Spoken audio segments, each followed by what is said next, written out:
Hare Krishna. Welcome to Bhagavad Gita class 14 part 2। तो अज असी टाइम जे काल जे टॉपिक के कंटिन्यू पिया करूं। लास्ट क्लास में मूं उते ख़त्म कयो जिते असां चैनी युगन जे बारे में पे ॻाल्हायोसीं कि कीअं 4 युग थींदा आहिनि। 4 युग खे हिकिड़ो दिव्य युग चयो वेंदो आहे ऐं 1000 अहिड़ा दिव्य युग हिकु ॾींहुं ब्रह्मा जो थींदो आहे ऐं असांजो 28 दिव्य युग में असीं हींअर आहियूं। ठीक है। हाणे एज ऑफ ईच युग ॾिसूं था कि माना एज ऑफ जीव जो एज हर युग में कीअं हो करे। त सतयुग में जीव लख साल जीअंदो हो। त लख साल जीअंदो हो। हुनजो कैरेक्टर या नेचर ईअं हूंदो, हुन में राग द्वेष कोन हूंदो हो। हू शांतिपूर्वक ही जीअंदा हुआ। माण्हू generally on the whole peaceful हुआ ऐं नॉन एनवियस हुआ, माना जेलसी कोन हुई ऐं हू नेचुरली ही भगवान जा भक्त हुआ। हर जीव सतयुग में भगवान जो भक्त हो ऐं बेसिकली तमामु धार्मिक हूंदा हुआ ऐं जाम सारी मेडिटेशन कंदा हुआ। सालनि जा साल मेडिटेशन कंदा हुआ बिकॉज हुन सब भगवान जा भक्त हुआ। त भगवत प्राप्ति लाइ हज़ारे साल में बि बिकॉज लख साल उम्र है ना, त हज़ारे साल भी मेडिटेशन कंदा हुआ। त इहो ईअं हूंदो। उहो उन टाइम जो युग धर्म, हर हिकु युग जो हिकिड़ो धर्म थींदो आहे। त उन टाइम में इहो मेडिटेशन ही युग धर्म हो ऐं माण्हुनि वटि टाइम बि हो और ही मनोभावना और ही मनोवृत्ति बि हुई उहो करण लाइ। ऐं ॿी ॻाल्हि आहे, कुझु माण्हू मूंखे यादि आहे हिकु दफ़ो पुछियो वियो कि हिकिड़े ॼणे पुछियो क्लास में कि चांटिंग हेतिरो ईज़ी आहे, पोइ हेॾो कठिन तपस्याऊं छो वञी पहाड़नि ते कोन हज़ारे साल हीअं कठिन घोर तपस्याऊं कंदा हुआ सतयुग में, जबकि भगवान जो नालो वठणु चांटिंग त हेतिरो ईज़ी आहे, उहो ई छो न कंदा हुआ, ही मेडिटेशन छो वेई कंदा हुआ। त उन में इहो सम्झायो वियो कि हर हिकु युग जो हिकिड़ो युग धर्म थींदो आहे ऐं उन टाइम में हू माण्हू असां वांगुरु लेज़ी बि कोन हुआ न, सुस्त।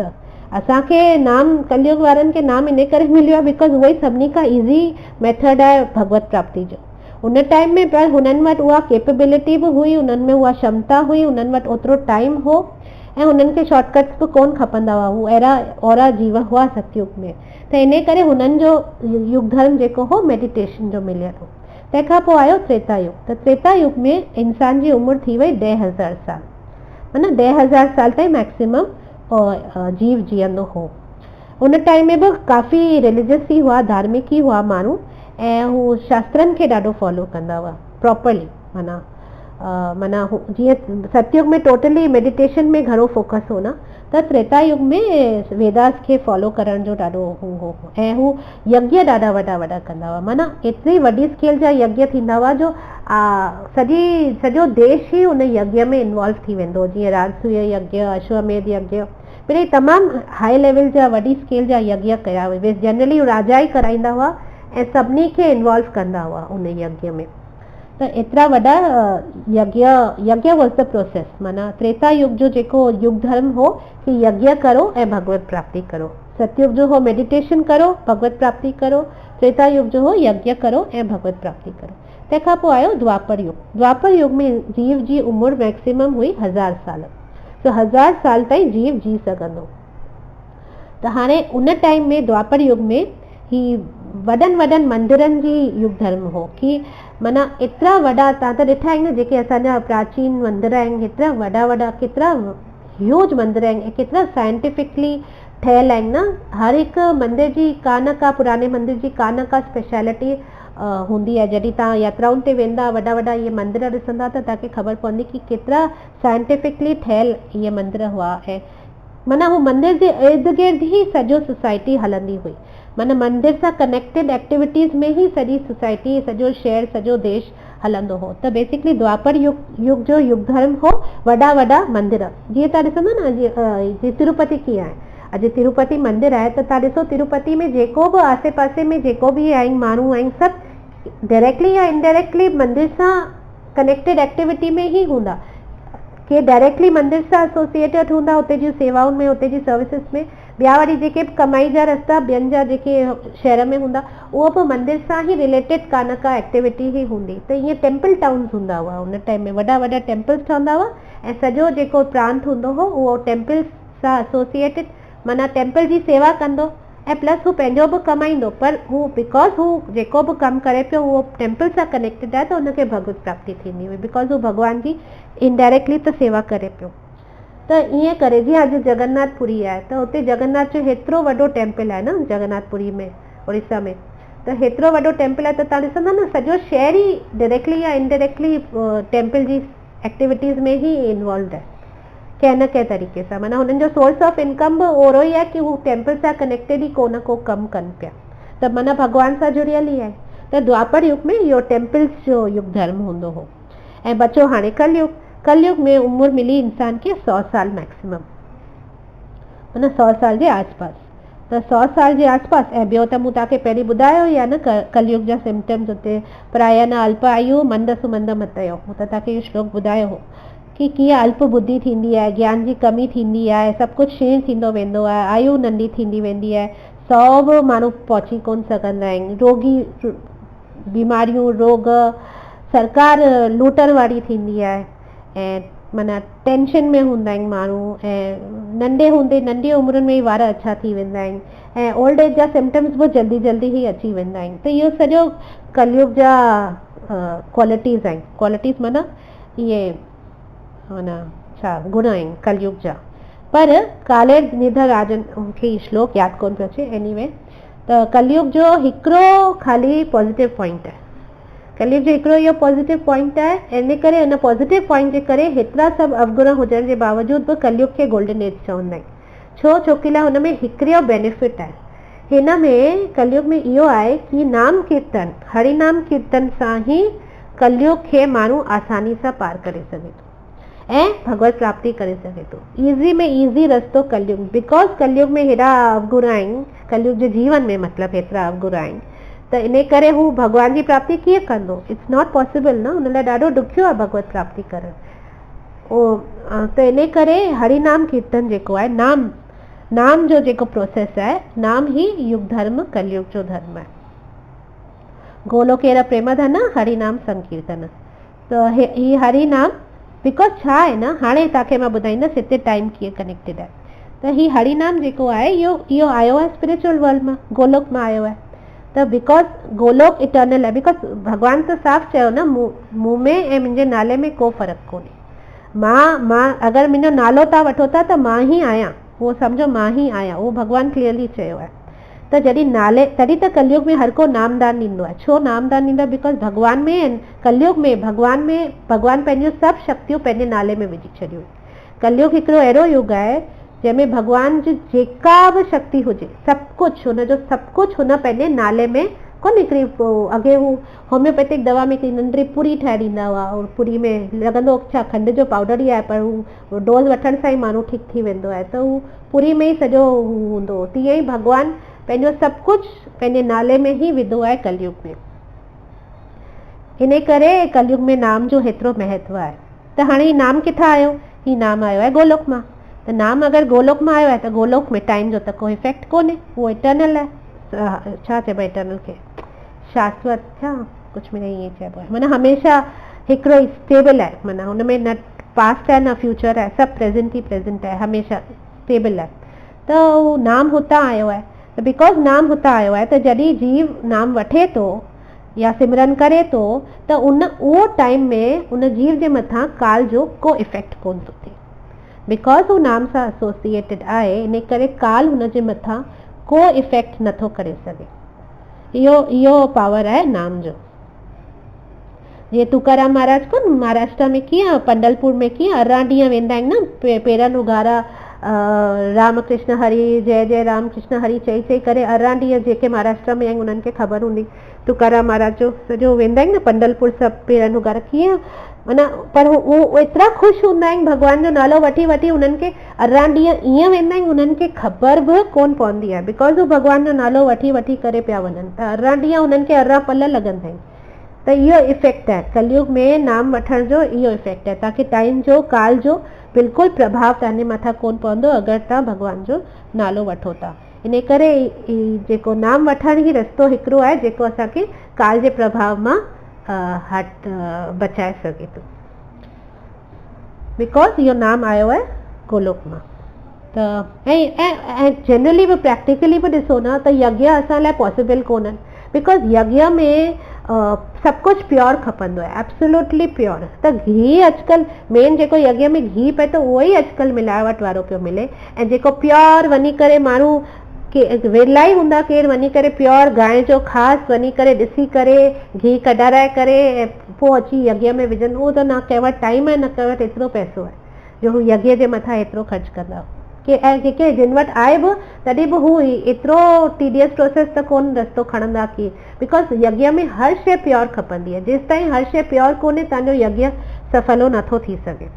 त प्योरिटी इज़ वेरी इंपॉर्टेंट, चाहे उहो मंत्रनि जो उच्चारण हुजे, चाहे हू जेके इंग्रेडिएंट्स असीं यज्ञ में विझूं था, त ही सभु यज्ञ त्रेता युग जो ई युग धर्म हो। यज्ञ कलयुग में पॉसिबल कोन्हे एटलीस्ट उन लेवल ते।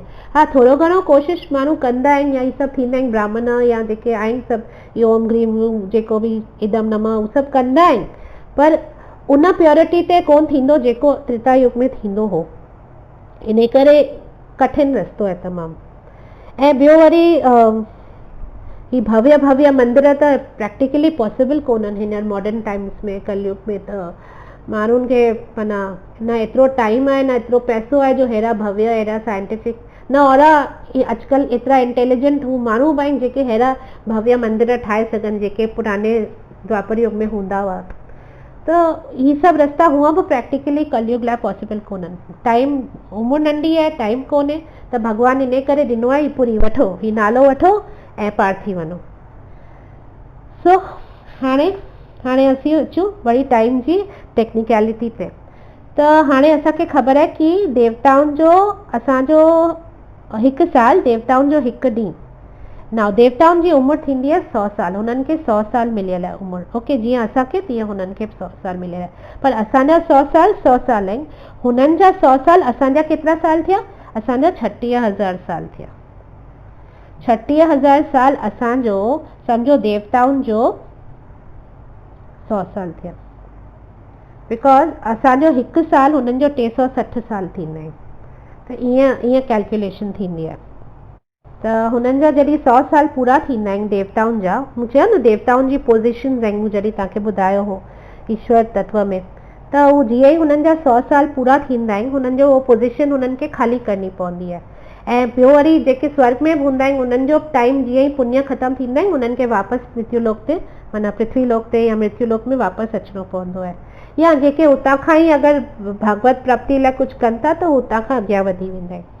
त इन करे जॾहिं केॾी महिल आई थिंक चवंदा आहिनि कि जेके फॉलिंग स्टार्स कोन हूंदा आहिनि, जेके तारा टुटी करे किरंदा आहिनि, जेके चवंदा आहिनि उहो चवंदा आहिनि एक्चुअली ॿुधण में त ईअं ई आहे, पोइ अलाए कीअं आहे कि ही जेके टुटल तारा ॾिसंदा आहियूं न, इहे एक्चुअली डेमीगॉड्स आहिनि। उन्हनि जो टाइम जॾहिं हुते स्वर्ग में पूरो थी वेंदो आहे त उन्हनि खे धरती ते वापसि किरणो पवंदो आहे बर्थ वठण लाइ। त ही हुतां टुटी करे वापसि धरती ते किरंदा आहिनि धरती ते जन्म वठण लाइ। एनीवे हाणे किथे अचूं असीं, हाणे असांखे थोरो ई प्रलय पाठ सम्झणो आहे। त प्रलय पाठ लाइ वापसि मां तव्हांखे प्रकृति जो थोरो रिकैप ॾींदसि कि ही 3/4 क्रिएशन जेको आहे सृष्टि जो 3/4 पार्ट मुनो जेको सृष्टि आहे उहा आध्यात्मिक जगत आहे, ठीकु आहे, स्पिरिचुअल वर्ल्ड आहे। ऐं 1/4 सृष्टि जेका आहे उहा मटीरियल जगत आहे जंहिंमें हज़ारे करोड़े ब्रह्मांड आहिनि, इहो चयो हो मांव न। त हाणे ही जेका 1/4 असांजी सृष्टि जेका आहे मटीरियल क्रिएशन आहे इहा महाविष्णु थींदी आहे। महाविष्णु माना भॻवान पाण खे एक्सपैंड कंदा आहिनि न, मूं तव्हांखे चयो न भॻवान पाण खे एक्सपैंड कंदा आहिनि। जीअं मेन हिकिड़ी मोमबत्ती हूंदी आहे उन मां ॿी बढ़ंदी आहे, उन मां टी बढ़ंदी आहे, ईअं करे भॻवान पाण खे एक्सपैंड कंदा आहिनि हर कार्य लाइ। त ही जेको मटीरियल सृष्टि आहे ऐं सभु कुझु भॻवान जे अंदरि ई आहे। मूं वटि एक्चुअली अगरि लाइव क्लास हुजे हा त मां तव्हांखे बोर्ड ते सॼो माना लिखी करे ॾेखारां, ड्रॉ करे ॾेखारां हा न, त तव्हांखे ईज़ी थिए हा सम्झण में। पर हाणे जेतिरो बि तव्हां इमेजिन करे सघो पंहिंजे मन में, मां चवंदी थी वञा तव्हांजी माइंड में उहा पिक्चर ठाहींदा वञो त थोरो तव्हां ईज़िली सम्झी सघंदा कि ही जेको 1/4 मटीरियल क्रिएशन आहे इहो सम्झो महाविष्णु जो शरीर आहे, ठीकु आहे। महाविष्णु जेके गर्भ जेके सागर में पाणी में सुम्हिया पिया आहिनि, उहो सुम्हिया पिया आहिनि महाविष्णु, ऐं हू पाणी सां सॼो सराउंडेड आहिनि, ऐं हू महाविष्णु सम्झो 1/4 मटीरियल क्रिएशन आहे। हाणे हू जॾहिं साह ॿाहिरि छॾंदा आहिनि ठीक है। उन जा जेके पोर्स आहिनि न, पोर्स जेके शरीर में नंढा नंढा रोम चइबो आहे न, रोम रोम, त रोम जेके थींदा आहिनि, पोर्स थींदा आहिनि बॉडी में, त हू जॾहिं साह छॾंदा आहिनि त उन्हनि हर हिकु पोर मां अलॻि अलॻि ब्रह्मांड ॿाहिरि निकिरंदा आहिनि, यूनिवर्स, माना हिकु हिकु यूनिवर्स, माना यूनिवर्स खे ब्रह्मांड चइबो आहे न, त हिकु हिकु पोर मां हिकु हिकु यूनिवर्स ॿाहिरि निकिरंदी आहे। त सोचो उन महाविष्णु केतिरा वॾा हूंदा, उनजे बॉडी में केतिरा पोर्स हूंदा, त केतिरा करोड़े ब्रह्मांड ॿाहिरि निकिरंदा आहिनि जॾहिं हू साह छॾंदा आहिनि। ऐं जॾहिं हू साह वापसि खणंदा आहिनि त जेके बि ब्रह्मांड, जेके बि मटीरियल वर्ल्ड जा ब्रह्मांड आहिनि, उहे सभु वापसि हुन में घुसी वेंदा आहिनि। इहो अथव महाविष्णु, ठीकु है। त जीअं त ही ब्रह्मांड अनंत थींदा आहिनि, अनंत माना इनफाइनाइट थींदा आहिनि ऐं अनलिमिटेड थींदा आहिनि, एतिरा, बिकॉज तव्हां ॻणे सघो था छा शरीर में केतिरा रोम आहिनि, केतिरा पोर्स आहिनि, न तीअं ई ब्रह्मांड बि एतिरा अथव। तॾहिं त भॻवान जो हिकिड़ो नालो थींदो आहे न, अनंत कोटि ब्रह्मांड नायक। छो चवंदा आहिनि भॻवान खे अनंत कोटि ब्रह्मांड नायक, माना हेतिरनि सभिनी ब्रह्मांडनि जो हू नायक आहे। सो हाणे हेतिरा ब्रह्मांडनि खे त असां नथा पहुची सघूं, असां ख़ाली हिकिड़ो ब्रह्मांड था खणूं, ठीकु आहे, असांजो ई सम्झो खणूं था हिकिड़ो ब्रह्मांड, करोड़े ब्रह्मांड न, उन करोड़े छॾिया ऐं करोड़े वापसि बि खणी छॾिया, वरी करोड़े छॾिया वरी वापसि खणी छॾिया, ईअं ई हू साह खणंदो आहे निकिरंदा आहिनि, ऐं साह वापसि अंदरि खणंदो आहे त अंदरि वेंदा हली आहिनि। त उन्हनि मां असीं ख़ाली हिकिड़ो ब्रह्मांड खणूं था, ठीकु है। हाणे उन हिकिड़े, हाणे हर हिकु ब्रह्मांड में त हुनखे एक्सपैंड करे वञिणो पवंदो न, बिकॉज बिना भॻवान जी एंट्री जे कुझु बि कंहिंमें बि लाइफ नथी अची सघे न, त हर शइ में आणण लाइ भॻवान त परमात्मा आहे न, उहो कण कण में वसंदो आहे न। त हाणे हू जॾहिं ब्रह्मांड छॾे थो त उन्हनि खे वरी अकेलो नथो छॾे, वरी हू हिकिड़े ब्रह्मांड, हर हिकु ब्रह्मांड में गर्भोदक्षाई विष्णु थी करे घुसंदो आहे। ओॾीमहिल हुनजो नालो पइजी वेंदो आहे गर्भोदक्षाई विष्णु। यादि पएव त ठीकु आहे, न यादि पएव त विसारे छॾियो, ख़ाली कॉन्सेप्ट सम्झी वठो। बिकॉज जीअं जीअं असीं भगवत गीता में असीं छा थींदो न, भगवत गीता में असीं ॾाढी फिलोसॉफी करण वारा आहियूं। भगवत गीता में हुन में पोइ बसि स्टोरी वांगुरु कोन, फिलोसॉफी, कृष्णा ही चयो अर्जुन ही पुछो, कृष्णा ही चयो अर्जुन ही पुछो, ईअं करे असीं वेंदासीं हली। त ओॾीमहिल न ही असीं ज़री ज़री ॻाल्हि जी मां तव्हांखे टेक्निकलिटी वेही करे सम्झाईंदसि न, त पोइ भगवत गीता में ॾाढो विच में डिस्ट्रक्शन थी वेंदो। इन करे पहिरीं खां अगरि तव्हां हीअ सभु थोरो आइडिया थी वेंदव न, तव्हांखे जनरल इंफॉर्मेशन, जनरल नॉलेज थी वेंदव न, त पोइ जीअं जीअं असीं भगवत गीता जे फ्लो में पोइ आराम सां तकिड़ो तकिड़ो वञी सघंदासीं। पोइ कुझु बि मां तव्हांखे ॿुधाईंदसि त मूंखे तव्हांखे कोन हुनखे डिटेल में मूंखे तव्हांखे एक्सप्लेन कोन करिणो पवंदो, तव्हांखे पहिरीं खां ई पिक्चर माइंड में क्लियर हूंदी। त हाणे हा, त हाणे असां हिकिड़ो ब्रह्मांड था खणूं, उन हिकिड़े ब्रह्मांड में वरी हू कीअं था घुसनि, हू गर्भोदक्षाई विष्णु थी करे घुसनि था, ऐं उन में वरी हू वञी करे पाणी में सुम्ही था पवनि, ऐं पोइ हुननि जे पेट मां, ऐं पेट में न सॉरी, हुननि जे जेको नेविल थींदो आहे, नेविल छा थींदो, दुन थींदो आहे, उन मां लोटस निकिरंदो आहे जंहिंमें ब्रह्मा जी प्रकट थींदा आहिनि। ठीकु है, Brahma ji is the first जीव, हा, जीव तत्व जेको आहे, जीव तत्व ब्रह्मा जी सभिनी खां पहिरियां आहिनि। ठीकु है, त पोइ हुननि जे महाविष्णु सुम्हिया पिया आहिनि, हू साह खणंदा आहिनि, उन्हनि मां अनंत ब्रह्मांड निकिरंदा आहिनि, ऐं पोइ उन्हनि जो हिकिड़ो ब्रह्मांड अगरि असीं खणूं त उन में वरी हू गर्भोदक्षाई विष्णु थी घुसंदा आहिनि, ऐं पोइ हुननि जे पेट मां हिकिड़ो लोटस निकिरंदो आहे जंहिंमें ब्रह्मा जी प्रकट थींदा आहिनि। ठीकु है, हाणे हू लोटस जी जेका डंडी आहे न, हुननि जे दुन खां वठी जिते मथे ब्रह्मा गुलत में वेठो आहे, ठीकु है, ईअं तव्हां इमेजिन करियो, हेठि भॻवानु गर्भोदक्षाई विष्णु सुम्हिया पिया आहिनि, उनजे पेट मां हिकिड़ी लोटस जी डंडी निकिरे थी, ऐं उहा डंडी मथे वञी करे लोटस खिले थो, उन में ब्रह्मा जी प्रकट था थियनि। त हीअ जेका डंडी आहे न, इन डंडी में 14 लोकनि जा सेक्शंस अथव, 14 प्लैनेटरी, जेके चवंदा आहिनि न 14 लोक, त ही 14 लोक 14 प्लैनेटरी सिस्टम्स इन डंडी खे अगरि तव्हां डिवाइड करियो त इन में आहिनि। त माना इहे असांजा 80 टॉप खां 7 में आहियूं, भूमंडल, असीं भूमंडल में आहियूं, त मथां खां वठी असीं 7 में आहियूं, ऐं असांजे हेठां थिया न ॿिया, त टोटल 14 थींदा आहिनि। त हाणे अगरि भागवतम जो तव्हां 12 स्कंद में 4th चैप्टर में तव्हां पढ़ो त डिटेल्स आहिनि ही सभु प्रलय जूं, पर असांखे त हिन डिटेल्स कोन, जंहिंखे पढ़णियूं हुजनि हू भागवतम खोले पढ़ी सघनि था। त पोइ हाणे प्रलय जा 4 टाइप्स थींदा आहिनि, अलॻि अलॻि फ्रीक्वेंसी जो प्रलय थींदियूं आहिनि। जीअं अर्थक्वेक कोन फ्रीक्वेंसी थींदी आहे कि ही हेतिरो रिक्टर स्केल ते आहे, ही हेतिरो आहे, ही वधीक आहे, 10 आहे, 8 आहे, 9, अलॻि अलॻि फ्रीक्वेंसी थींदी आहे न अर्थक्वेक जी। जीअं तीअं प्रलय बि 4 टाइप जा थींदा आहिनि ऐं उन्हनि जी अलॻि अलॻि फ्रीक्वेंसी थींदी आहे। जेको पहिरियों प्रलय थींदो आहे उहो मनवंतर में थींदो आहे। मनवंतर हाणे ताईं सम्झो पुछंदा कि मनवंतर छा आहे, जिन खे न ख़बर आहे त तव्हांखे ख़बर हूंदो न कि ब्रह्मा जी मनु खे ॾिनो, मनुष्य पैदा सृष्टि वधाइण जो कमु मनु खे, जिन खे थोरो घणो अगरि नॉलेज हूंदो त हिन जे बारे में, त हू मनु असांजा जेके आहिनि त हर मनु जॾहिं चेंज थींदो आहे त हिकिड़ी हिकिड़ी प्रलय थींदी आहे। त 14 मनु थींदा आहिनि ब्रह्मा जी जे हिकिड़े ॾींहं में। हिकिड़े ॾींहं में मतिलबु उहे 12 कलाक ॾींहं जा, राति जा 12 कलाक त उहे सुम्हिया पिया हूंदा आहिनि, ओॾीमहिल बि प्रलय हूंदी आहे। पर जेके ब्रह्मा जी जेको 12 कलाक ॾींहुं आहे, हिकिड़ो ॾींहुं ब्रह्मा जी जो जेको 12 कलाक जो डे टाइम आहे, उन में 14 मनु ईंदा आहिनि ऐं हर मनु सां गॾु हिकिड़ो मनवंतर ईंदो आहे। त ही जेको कीअं मां तव्हांखे ॿुधायां, त बेसिकली 14 मनु आहिनि त 15 प्रलय थींदा आहिनि हिकु ॾींहुं ब्रह्मा में। माना ब्रह्मा जी जे हिकिड़े ॾींहं में 15 प्रलयूं थींदियूं आहिनि। इहे मिनी प्रलय, हिनखे पार्शियल प्रलय चइबो आहे। इहो कीअं थींदो आहे कि असांजे अर्थ खां वठी हेठि ताईं जेके बि हूंदा आहिनि उहे सभु नष्ट थी वेंदा आहिनि। मथियो माना ब्रह्मांड, मूं तव्हांखे चयो न सॼो ब्रह्मांड आहे जंहिंमें ही 14 लोक आहिनि, राइट। त 14 लोकनि में जेको अर्थ खां पोइ हेठां जेके आहिनि उहे सभु हिन पार्शियल प्रलय में डिस्ट्रॉय थी वेंदा आहिनि। हर मनु जॾहिं चेंज थींदो आहे त असांजे अर्थ खां वठी हेठि ताईं जेके बि आहिनि लोक, इहे सभु डिस्ट्रॉय थी वेंदा आहिनि।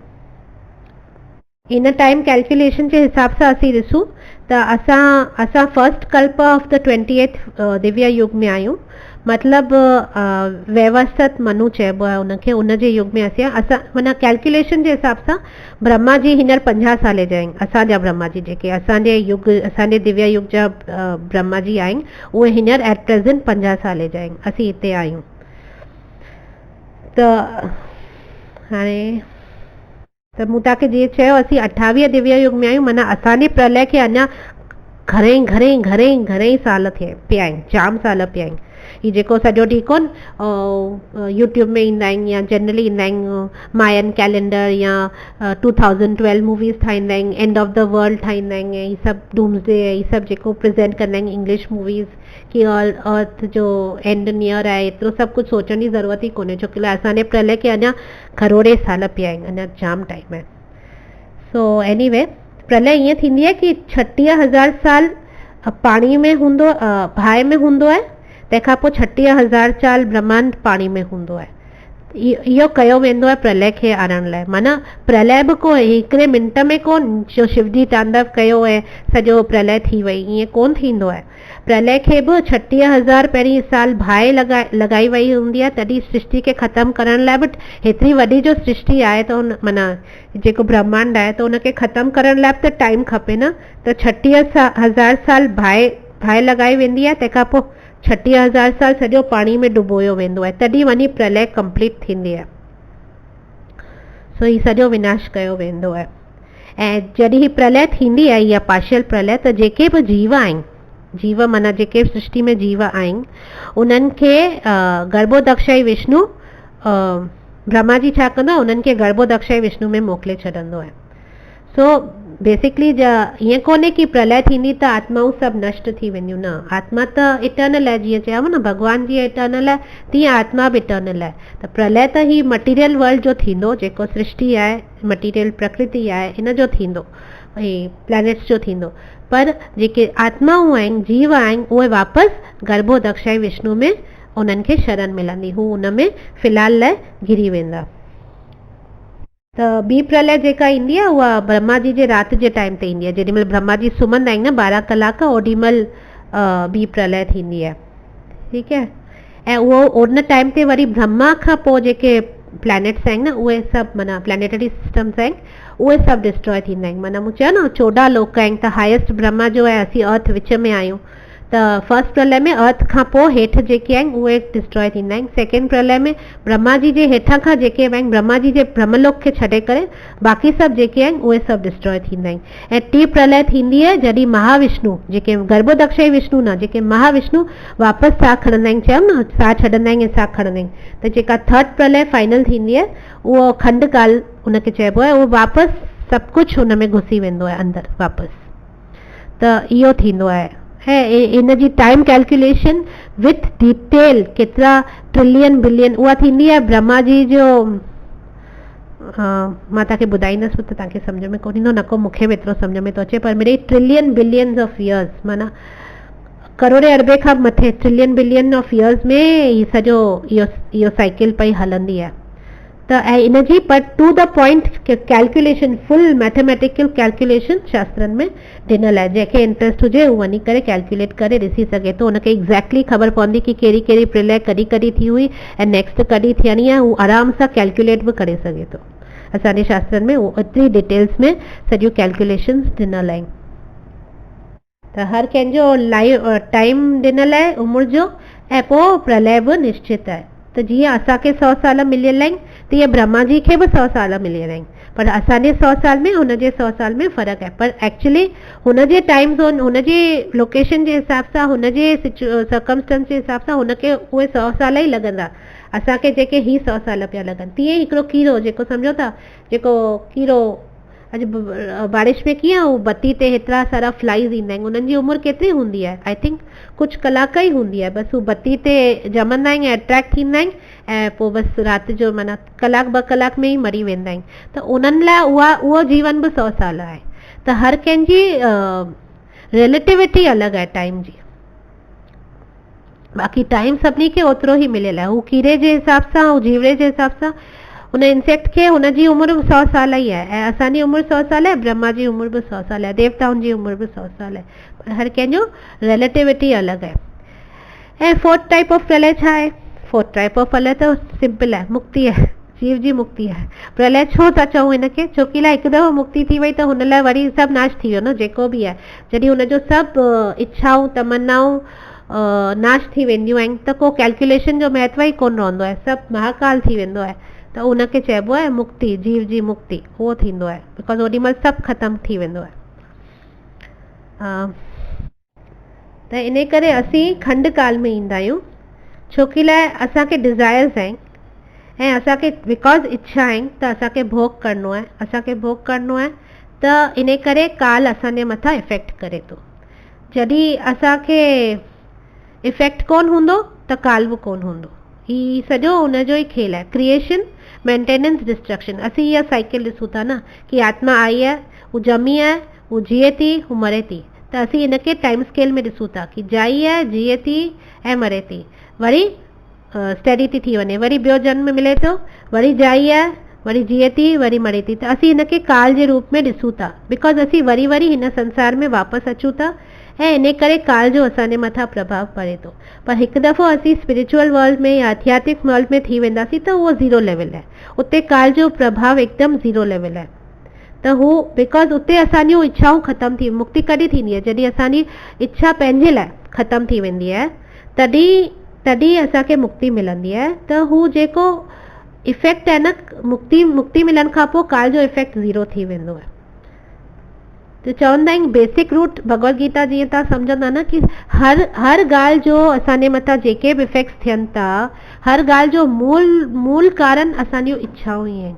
जीअं ई असां ही भोग करण जूं इच्छाउनि खे नलीफाए करे छॾंदासीं न, त हर ॻाल्हि जो असांजे मथां इफेक्ट थियणु बंदि थी वेंदो। त इहो त ख़ैर असीं अॻियां भगवत गीता में ॾिसंदासीं। त हाणे इन खां पोइ त ब्रह्मा जी साइकिल त बाबा मां कोन कंदसि, ॾाढो लंबी आहे ऐं तव्हां बि तंग थी वेंदा। पर बेसिकली तव्हांखे सम्झणो आहे कि हेतिरा हर कंहिंजी उमिरि थींदी आहे ऐं असांजी उमिरि ऐं देवताउनि जी उमिरि ऐं ब्रह्मा जी उमिरि में हेतिरो सारो फ़र्क़ु थींदो आहे ऐं हुन मैग्नीट्यूड खे असांखे सम्झणो आहे। त जीअं असांखे 100 साल आहिनि, इंद्रा खे बि 100 साल आहिनि, ब्रह्मा खे बि 100 साल आहिनि ऐं हर कंहिंखे पंहिंजा पंहिंजा प्रॉब्लम्स उन्हनि जे लेवल जे अनुसार आहिनि। जीअं त हिकिड़ी चीटी असांजो प्रॉब्लम नथी सॉल्व करे सघे, तीअं ई हर कंहिंजा प्रॉब्लम्स, हर कंहिंजी लाइफ अलॻि अलॻि आहे ऐं उन्हनि जी काल जे हिसाब सां उन्हनि जे मथां बि प्रभाव आहे काल जो। काल जे ही आधीन आहे ऐं काल जे आधीन थी करे पंहिंजे कर्मनि जो भोग कंदो आहे।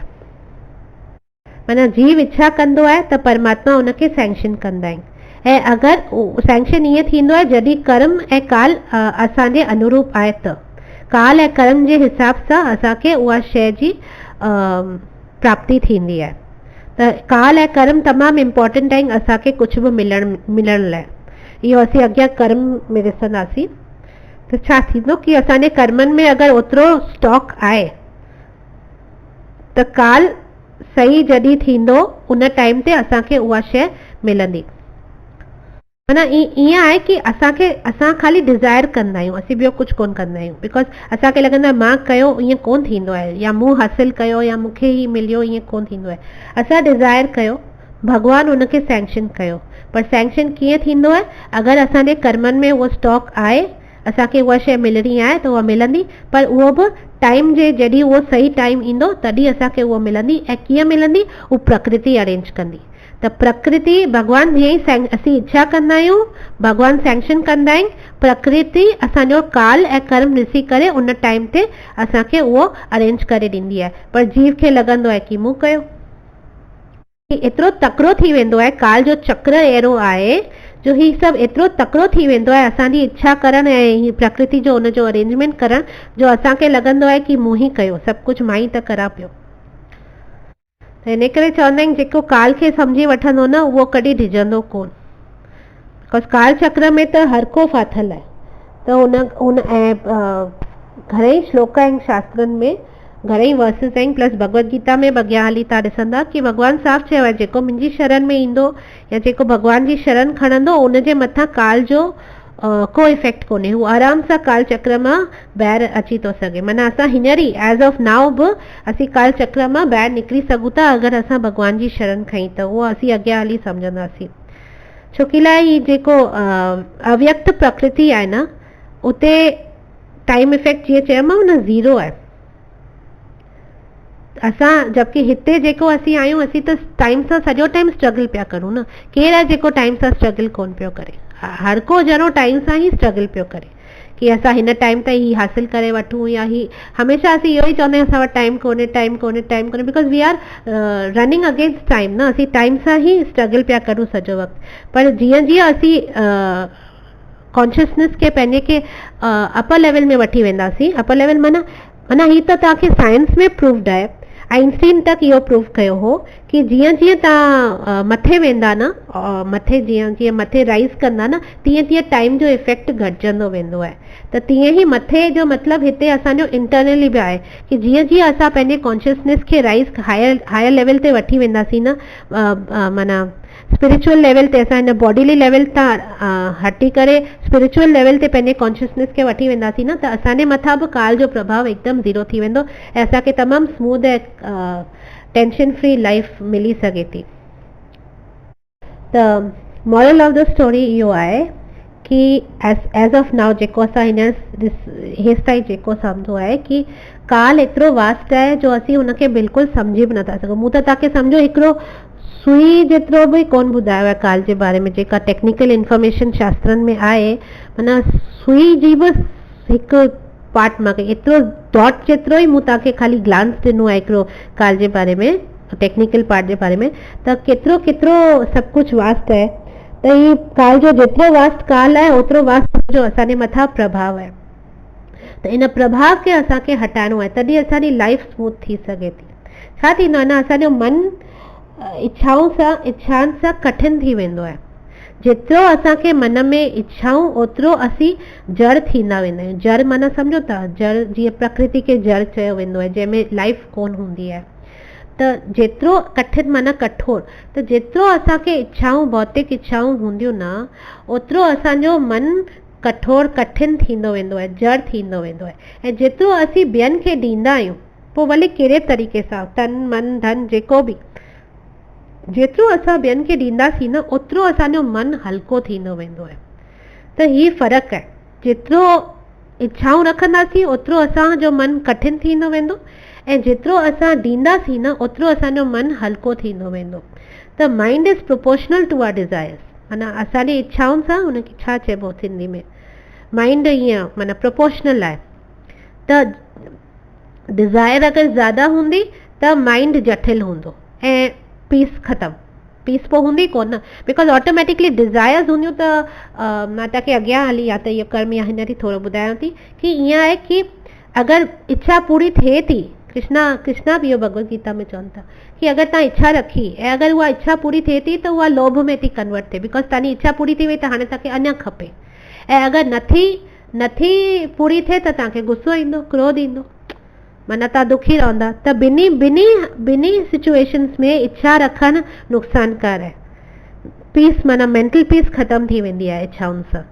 पूरी थी त अञा खपे, न पूरी थी त लेमेंटेशन थींदो या दुख थींदो या क्रोध ईंदो। त इन करे हर तरह सां इच्छाऊं रखणु, भौतिक इच्छाऊं रखणु ग़लति आहिनि। इन करे मन जी शांती खपे त पहिरीं त इहो कट ऑफ करिणो पवंदो।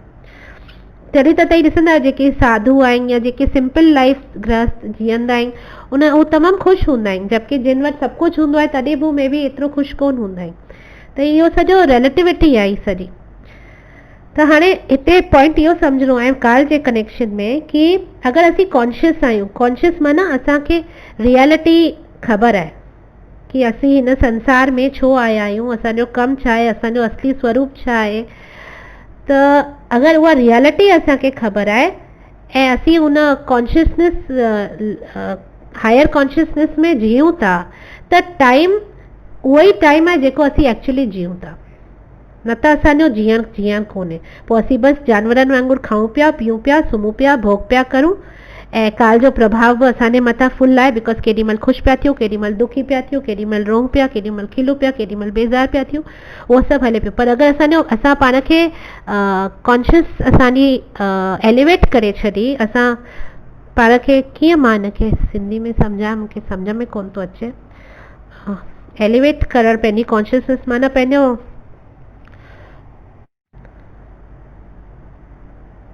माना बेसिकली असांजी कॉन्शियसनेस ऐं असांजी इच्छाऊं सभु अगरि असां भॻवान सां हिकु करे छॾियूं त उन में छा आहे, असांजा सभु माइंड प्रॉब्लम सॉल्व थी वेंदा। ऐं बिकॉज असांजा माइंड प्रॉब्लम सॉल्व थी वेंदा त हू काल जो इफेक्ट असांजे मथां कोन थींदो।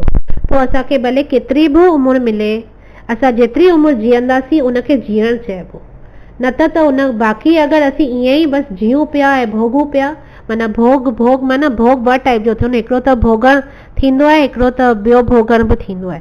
त ॿई भोग, सुठो भोग बि ख़राबु भोग बि, त जेको बि आहे अगरि असीं भोगूं ई पिया त पोइ असांजे मथां टाइम जो इफेक्ट हमेशह रहंदो ऐं कॾहिं असांखे का बि उमिरि पूरी कोन लॻंदी। पर अगरि असां पंहिंजे कॉन्शियसनेस खे हिकु दफ़ो एलिवेट करे छॾियोसीं, देन mind at peace and then no problem and then time will also never have any effect on us. So इहो काल जो हिकिड़ो सेक्शन थियो, इहो हिकिड़ो एस्पेक्ट थियो। हाणे काल जो ॿियो एस्पेक्ट थींदो आहे, उहो असां नेक्स्ट क्लास में ॾिसंदासीं। उहो हाणे तव्हांजो डिॼिजो न, बिकॉज हाणे टेक्निकल कुझु बि कोन्हे, हाणे वापसि असीं नॉर्मल फिलोसॉफिकल लेक्चर ते अची वेंदासीं। टेक्निकल जेको हो मूं तव्हांखे सॼो ॿुधाए छॾियो। त हाणे काल कीअं कृष्णा काल आहे वो असां नेक्स्ट क्लास में ॾिसी मे बी काल खे ख़तमु कंदासीं नेक्स्ट क्लास में। Okay, so thank U very much. Hare Krishna.